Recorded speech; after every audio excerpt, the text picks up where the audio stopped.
Shalom, sebelum kita merenungkan firman Tuhan, mari kita berdoa. Bapa, kami mau merenungkan firman-Mu, kiranya Engkau menolong kami, memberikan pemahaman kepada kami, untuk bisa mengetahui isi hati Tuhan, sehingga kami bisa hidup menyenangkan Engkau ya Allah.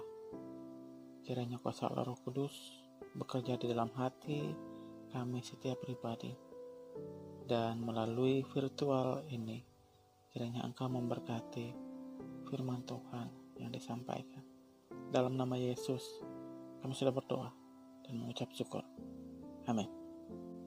Tema hari ini adalah bertobat dan kembali kepada Allah.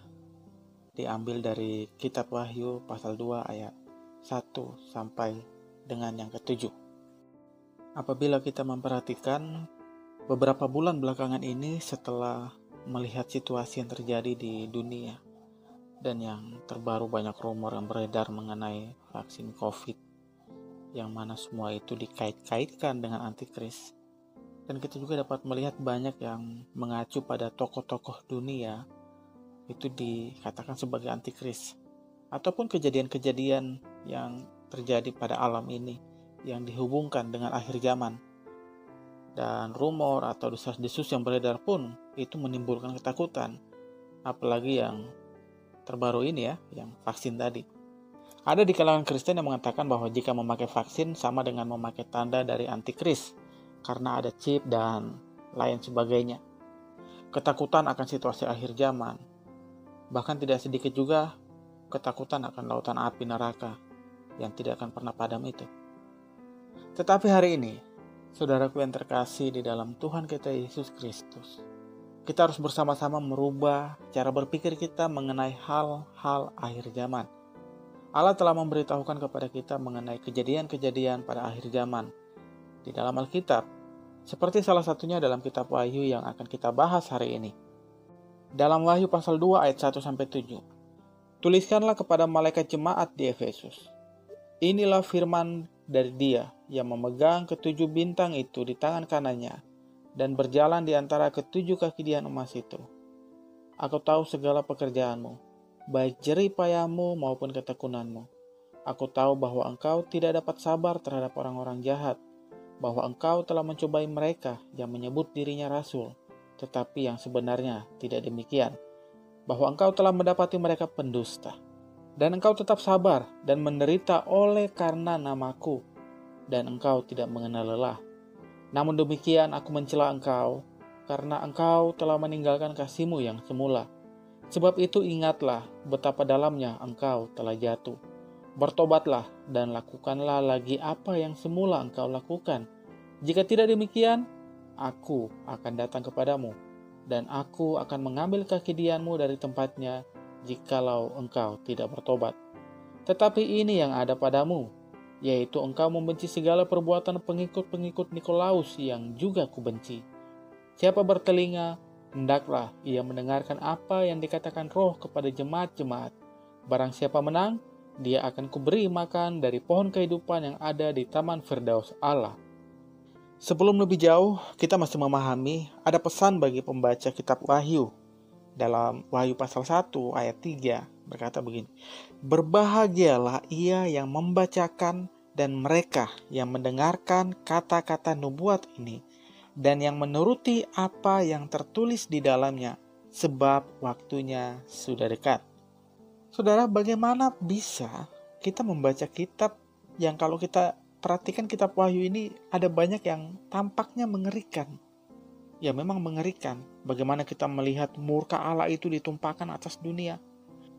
Bagaimana kita berusaha berbahagia. Dan bahkan kalau kita lihat dalam bahasa aslinya, diberkatilah gitu ya. Jadi kita membaca kitab ini itu diberkati. Kita disebut sebagai orang-orang yang diberkati. Nah, inilah sesungguhnya jika kita sebagai orang percaya, sebagai orang Kristen, kita tahu bahwa hukuman murka Allah terhadap dosa itu tidak berlaku bagi kita. Tidak berlaku bagi kita. Mengapa? Karena kita sebagai gereja Tuhan akan diangkat bersama-sama menjemput Tuhan di awan-awan, dan akan memerintah bersama Tuhan Yesus saat Dia datang kembali kedua kalinya. Inilah pengharapan kita, jaminan keselamatan dari Allah bagi kita. Sehingga berbahagialah atau diberkatilah, ini merupakan sikap kita saat kita membaca kitab Wahyu. Dan termasuk juga saat kita menyikapi hal-hal akhir zaman. Sebab kita tidak ada bagian dalam kutuk, dalam murka, dalam hukuman. Karena itu hanya diberikan bagi mereka yang tidak percaya kepada Tuhan Yesus Kristus. Dan bagi kita ada keselamatan. Karena keselamatan ada di dalam Tuhan Yesus Kristus. Satu-satunya jalan keselamatan, tidak ada yang lain. Selain itu saudara, kitab Wahyu juga harus dilihat dari 3 perspektif. Harus dilihat dari 3 sudut pandang, yaitu masa lampau, masa sekarang, dan masa nanti. Dalam Wahyu pasal 1 ayat 19, karena itu tuliskanlah apa yang telah kau lihat, baik yang terjadi sekarang maupun yang akan terjadi sesudah ini. Jika kita memperhatikan di situ apa yang telah, apa yang sekarang, dan apa yang nanti. Apa itu apa yang telah, yang sekarang, atau yang nanti? Yaitu yang terjadi. Kita melihat kitab Wahyu dari yang telah terjadi, yang sekarang terjadi, dan yang akan nanti terjadi. Dalam pasal 2 dan pasal 3 kita melihat ada peringatan Tuhan kepada 7 jemaat. Dalam hal ini merepresentasikan gereja sepanjang zaman. Salah satunya kepada jemaat di Efesus. Bagian pertama kita akan melihat yaitu yang terjadi. Dalam Wahyu pasal 2 ayat 2-3. Aku tahu segala pekerjaanmu, baik jeripayamu maupun ketekunanmu. Aku tahu bahwa engkau tidak dapat sabar terhadap orang-orang jahat, bahwa engkau telah mencobai mereka yang menyebut dirinya rasul, tetapi yang sebenarnya tidak demikian, bahwa engkau telah mendapati mereka pendusta, dan engkau tetap sabar, dan menderita oleh karena namaku, dan engkau tidak mengenal lelah. Inilah yang telah terjadi di dalam gereja, yang telah terjadi di dalam jemaat Tuhan. Pada masa lampau, jemaat ini sangat baik, sabar menderita demi nama Tuhan, sangat mengasihi Tuhan. Sayangnya, itu terjadi di masa lampau. Namun, kondisi yang sekarang terjadi dalam gereja Tuhan, dalam ayat 4 dan ke-5, namun demikian, aku mencela engkau karena engkau telah meninggalkan kasih-Mu yang semula. Sebab itu ingatlah betapa dalamnya engkau telah jatuh. Kondisi inilah yang terjadi pada jemaat di Efesus. Mereka telah jatuh begitu dalam. Karena apa? Karena kasih mula-mula itu telah hilang. Persekutuan sudah dingin, pelayanan sudah dingin, beribadah terasa kering, tidak ada rasa spiritualitasnya, yang ada hanya sekedar ritual rutin. Pertanyaannya, kemana kasih Tuhan yang dulu itu membara? Saudara, perhatikan teguran Tuhan dalam ayat 5. Bertobatlah dan lakukan lagi apa yang semula engkau lakukan. Jika tidak, aku akan datang kepadamu dan aku akan mengambil kaki-dianmu dari tempatnya jikalau engkau tidak bertobat. Tuhan menegur. Bertobat. Bertobat ini dalam pengertian berbalik. Yang kemarin berjalan menjauh dari kasih mula-mula, sekarang disuruh berbalik. Jika kita melihat, ini adalah teguran yang keras. Aku akan datang kepadamu jikalau engkau tidak bertobat. Dan kalau kita memperhatikan aku akan datang kepadamu, memang dalam bahasa Indonesia ini jadi kurang terlihat ya, kurang terlihat urgensinya atau kedaruratannya. Tetapi dalam bahasa asli kita dapat mengetahui bahwa aku akan datang kepadamu, aku akan datang ini memiliki makna mendesak. Ada makna urgensi, kedaruratan, kesegeraan. Tuhan akan datang segera. Dalam bahasa asli disebut takei atau taku. Kesegeraan ini merupakan hal penting untuk kita perhatikan. Sebagaimana dalam Wahyu 22, Tuhan Yesus berkata, sesungguhnya aku datang segera. Berbahagialah orang yang menuruti perkataan-perkataan nubuat kitab ini. Dalam ayat 7. Dalam ayat 12 dan 13 juga diulang lagi. Sesungguhnya aku datang segera. Dan aku membawa upahku untuk membalas kepada setiap orang menurut perbuatannya. Aku adalah Alfa dan Omega, yang pertama dan yang terkemudian, yang awal dan yang akhir. Ayat-ayat ini masih menggunakan kata yang sama, takut. Kalau memang kedatangan Tuhan kedua kalinya itu bersifat urgensi, bersifat darurat, mendesak, cepat, tiba-tiba, maka inilah yang harus kita waspadai. Bukannya malah kita sibuk memprediksi atau menebak kapan Tuhan datang. Bukan. Justru urgensi, kesegeraan inilah yang menjadi perhatian kita. Apalagi kalau sampai ikut-ikutan berfantasi atau tenggelam dalam sensasi mistik rohani mengenai kedatangan Tuhan. Jangan. Sebab kedatangan Tuhan itu kita tidak tahu kapan. Manusia tidak ada yang tahu. Meskipun ada yang bilang sudah naik turun surga atau sudah keluar masuk neraka.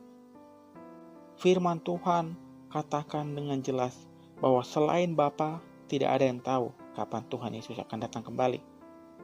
Dalam Wahyu 16 ayat 15 dikatakan bahwa kedatangan Tuhan itu sama seperti pencuri.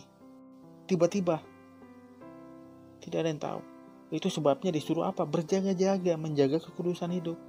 Ibrani 10 ayat 37. Sebab sedikit waktu lagi, saudara, jangan tunda-tunda waktu untuk kembali kepada Allah. Sedikit waktu lagi.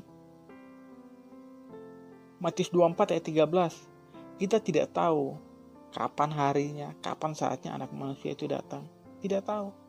Tetapi yang disuruh oleh Tuhan apa? Berjaga-jaga.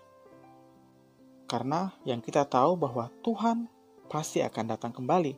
Dan kedatangan Tuhan itu adalah bersifat urgensi. Mendesak. Jadi kalau ada yang bilang, oh saya tahu kapan Tuhan akan datang. Oh ini tanda-tanda Tuhan mau datang. Oh ini antikris. Ada peringatan Tuhan dalam Matius 24 ayat 23-27. Dikatakan begini, pada waktu itu jika orang berkata kepadamu, lihat Mesias ada di sini atau Mesias ada di sana, jangan kamu percaya, sebab Mesias-Mesias palsu dan nabi-nabi palsu akan muncul dan mereka akan mengadakan tanda-tanda yang dahsyat dan mujizat-mujizat, sehingga sekiranya mungkin mereka menyesatkan orang-orang pilihan juga. Camkanlah, aku sudah mengatakannya terlebih dahulu kepadamu. Jadi apabila orang berkata kepadamu, lihat, ia ada di padang gurun, janganlah kamu pergi ke situ, atau lihat, ia ada di dalam bilik. Janganlah kamu percaya, sebab sama seperti kilat memancar dari sebelah timur dan melontarkan cahayanya sampai ke barat, demikian pula lah kelak kedatangan anak manusia. Jadi kalau ada yang bicara mengenai hal-hal akhir zaman yang menakutkan, yang mengerikan itu, bicara mengenai antikris, jangan cepat percaya.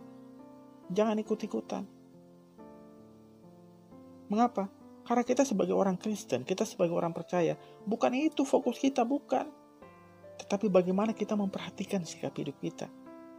Itulah respon kita sebagai orang percaya. Perhatikan hidup kita. Sebagaimana dikatakan dalam Wahyu 2 ayat 7, hendaklah ia mendengarkan. Siapa bertelinga, hendaklah ia mendengarkan. Mendengarkan di sini bukan hanya sekedar mendengar dengan telinga begitu saja, bukan. Tetapi dalam pengertian menaati dan mengikuti arahan itu. Apa arahannya? Bertobat dan lakukanlah lagi apa yang semula engkau lakukan. Kasih mula-mula, berbalik dan kembali kepada Allah. Jangan justru malah seperti orang yang menolak Tuhan. Seperti yang kalau kita perhatikan di dalam Matius pasal 13 ayat 13 sampai dengan 15. Di situ dinyatakan bahwa sekalipun mereka melihat namun tidak melihat, sekalipun mereka mendengar namun tidak mendengar. Mengapa? Karena hatinya sudah membatu. Dan itulah kondisi dunia akhir, di mana yang jahat akan semakin jahat. Kenapa? Karena mereka menolak Yesus. Korupsi, egois, dendam, pemabuk, pencuri, penipu, bermuka dua, lidah bercabang, pemalas, pemarah, provokator. Inilah yang terus dilakukan oleh orang-orang dunia yang menolak Yesus. Tetapi bagi orang percaya harus berbalik kepada Allah. Maka dikatakan siapa bertelinga haruslah mendengarkan, jangan menolak Yesus. Rasul Petrus katakan dalam 2 Petrus 3 8-15, akan tetapi saudara-saudaraku yang kekasih, yang satu ini tidak boleh kamu lupakan, bahwa di hadapan Tuhan, satu hari sama seperti 1000 tahun, dan 1000 tahun sama seperti satu hari. Artinya apa? Mungkin bagi kita terasa begitu lama, tapi bagi Tuhan itu sangat cepat. Karena apa? Karena Tuhan itu tidak terbatas oleh waktu. Itu sebabnya kedatangan Tuhan itu sifatnya segera, mendesak. Ayat 9, Tuhan tidak lalai menepati janjinya. Sekalipun ada orang yang menganggapnya sebagai kelalaian, tetapi ia sabar terhadap kamu karena ia menghendaki supaya jangan ada yang binasa, melainkan supaya semua orang berbalik dan bertobat. Tetapi hari Tuhan akan tiba seperti pencuri. Pada hari itu, langit akan lenyap dengan gemuruh yang dahsyat, dan unsur-unsur dunia akan hangus dalam nyala api, dan bumi dan segala yang ada di atasnya akan hilang lenyap. Jadi jika segala sesuatu ini akan hancur secara demikian, betapa sucinya dan salehnya kamu harus hidup, yaitu kamu yang menantikan dan mempercepat kedatangan hari Allah. Pada hari itu langit akan binasa dalam api dan unsur-unsur dunia akan hancur karena nyalanya. Tetapi sesuai dengan janjinya, kita menantikan langit yang baru dan bumi yang baru, di mana terdapat kebenaran. Sebab itu saudara-saudaraku yang kekasih, sambil menantikan semuanya itu, kamu harus berusaha supaya kamu kedapatan tak bercacat dan tak bernoda di hadapannya dalam perdamaian dengan Dia. Anggaplah kesabaran Tuhan kita sebagai kesempatan bagimu untuk beroleh selamat. Jadi kita sebagai orang Kristen, kita bukan bicara soal kapan Tuhan datang, bukan. Karena kita tidak tahu, bisa saja besok Tuhan datang, kita tidak tahu apa. Tapi yang perlu kita lakukan, berjaga-jaga, berusaha hidup menjaga kekudusan. Bagi yang belum bertobat, bagi yang belum percaya Tuhan, anggaplah kesabaran Tuhan itu sebagai kesempatan bagimu untuk beroleh selamat. Sebab kita tidak tahu kapan Tuhan akan datang. Sebagai penutup, ada beberapa hal yang bisa kita perhatikan. Pertama, kita tahu dan sadar bahwa Tuhan Yesus akan datang kembali sebagai Raja sesuai dengan janjinya. Yang kedua, kedatangan Tuhan itu, kita sebagai manusia kita tidak tahu kapan waktunya. Namun yang pasti akan datang secara tiba-tiba, akan datang segera, karena bersifat urgensi, darurat, dan segera. Ini yang ketiga, kita sebagai gereja Tuhan, jemaat Allah, haruslah bijaksana dalam menanti kedatangan Tuhan. Jangan terlena dan terbawa arus dunia yang semakin menuju pada kebinasaan, tetapi tetap teguh dalam iman pengharapan, melakukan perbuatan-perbuatan yang baik, dan menjaga kekudusan hidup. Yang keempat, firman Tuhan katakan, barang siapa menang, dia akan kuberi makan dari pohon kehidupan yang ada di taman Firdaus Allah. Dalam menantikan kedatangan Tuhan Yesus yang kedua kalinya, mari kita bersama-sama memperhatikan sikap hidup kita, menjaga sikap hidup kita dalam kekudusan, dalam hidup yang berkenan kepada Allah. Mari kita berdoa. Bapa, kami bersyukur sebab Engkau Allah yang setia pada janji-Mu. Engkau Allah yang sangat baik bagi kami. Itu sebabnya kami mau selalu berharap kepada Engkau, sebab Engkau adalah pengharapan yang pasti. Kami bersyukur untuk keselamatan yang telah Engkau berikan, untuk jaminan keselamatan yang telah Engkau meteraikan. Kami percaya bahwa Engkaulah yang akan menolong kami pada saatnya nanti. Dan biarlah Engkau juga yang akan memberikan kami kekuatan dalam menjalani hidup kami di dunia ini. Menjalani hidup kami dengan menjaga kekudusan. Menjalani hidup kami dengan melakukan perbuatan-perbuatan yang baik dan benar. Menjalani hidup kami dengan terus mengasihi Tuhan. Terima kasih ya Bapa untuk firman-Mu. Biarlah kuasa Allah Roh Kudus yang menyempurnakan dalam kehidupan kami hari demi hari. Dalam nama Tuhan Yesus kami sudah berdoa. Amin.